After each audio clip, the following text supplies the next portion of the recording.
Hey guys, Lewis Frost, Phobos Solutions, here with Trigger Time TV, filming a tactical tip. We're at the White Feather Precision Shooting Center in Ardmore, Tennessee. Today what we're going to talk to you about is a reload from concealment. It's primarily an empty gun reload or a speed reload from concealment. One of the things that when you start talking about your concealed carry setup that a lot of people try to stay away from is printing around the waist anywhere where the gun is.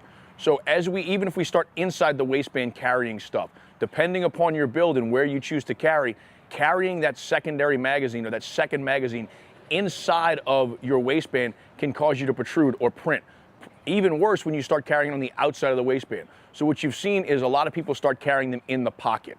So what we see a lot of times in classes is guys will unload their pockets, they'll come to class, they'll place that second magazine inside of that non-dominant pocket, place it in there, and it's real easy. All day they have no problem conducting that reload without any issue. Well, the minute they go to leave, what happens? They start putting their keys, their wallets, their cell phones, or God knows what else inside of that same magazine, the same pocket they spent all day reloading and storing that magazine in. Well, now when you go to reach in, now what you have is you have your wallet, your cell phone, your keys, your chapstick, or whatever else inside of that left pocket, or that non-dominant side pocket.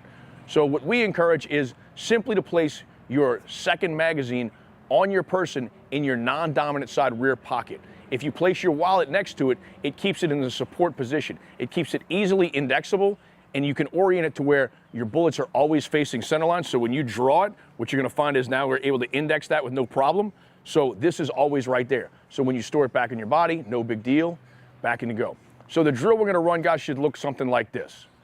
We're gonna draw, we'll fire till the gun runs empty. The way we're gonna set this drill up is this. We'll have a beginning magazine with 2, 3, and 4 rounds.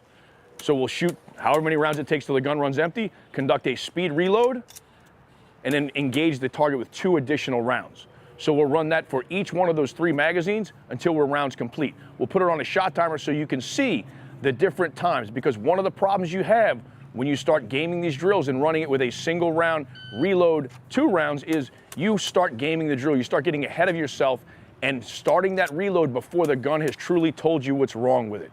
So guys, I hope you take it a lot from this drill. Thank you for tuning in to Trigger Time TV. For any more information, see us at phobossolutions.com.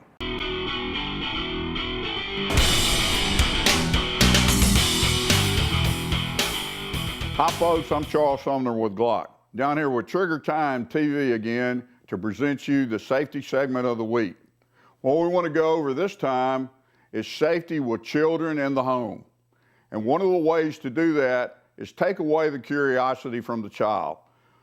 They're naturally curious about firearms when they see you with one, you bring one in the house. So you have to introduce that firearm to a child, show them how to make it safe, and show them how to clear a room. When I say clear a room, to make sure the room is safe and nobody else is in there when they're looking at the firearm.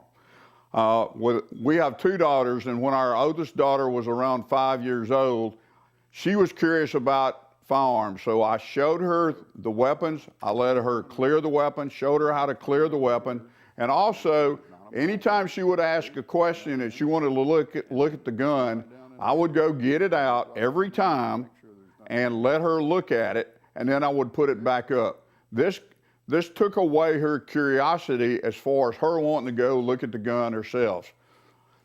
We had one time I was preparing for a class, and I had several handguns laid in the floor, fixing to put them over into a gun case to carry to class. And our youngest daughter stepped in the room and saw the gun. She was probably 3 years old at the time and started to walk toward the guns. My oldest daughter, who was about 5, stepped in the way, stopped the youngest daughter, and said, "Those are Daddy's work guns." And then at that point, she came to get me. So in a real situation with a real child, let's see how that would work out.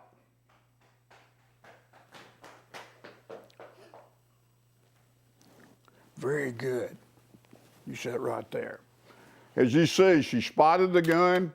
She told me about it. Now, she didn't have to go in into another room, but she told me about it, and I'm securing the gun. I'm Charles Sumner with Glock, and this has been your safety segment for Trigger Time TV.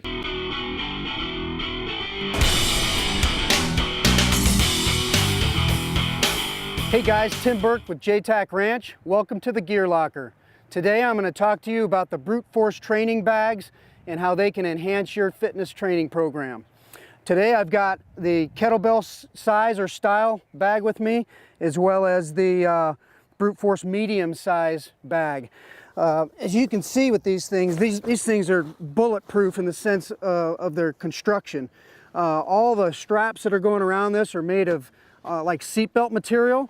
Honestly, I can't tell you what level Cordura it is, but it is strong, trust me. I've got about 45 to 50 pounds in this one right now, and I could actually double the weight with another bag. Inside here, to keep the sand from falling out and getting all over you and losing weight, are two inner bags, and they're Velcro closures, and you can fill them, close them, stick them in, and you're off and ready to go. The beauty of that is that if I'm traveling overseas, I can take these, empty them out, stick them in my suitcase, fly to my destination. When I get out of the plane, I can take my bags out, fill them with a little bit of sand, and I'm right back on my fitness program. The beauty of these bags are that they work the functional areas of fitness that we're looking for. The back chain, so the hamstrings, glutes, and low back, which is needed for explosive power. It also works aerobic, anaerobic, and explosive movements. So the kettlebell swing, for example, classic kettlebell swing with a Russian swing or overhead with an American swing. You can shoulder it, you can run with it, you can drop them, doesn't hurt them. Brute force training bags are the leader in this type of fitness equipment throughout the industry. They're used by the special operations community, police agencies around the nation, and I now use them as a regular part of my program. I'm Tim Burke, and this is the Gear Locker.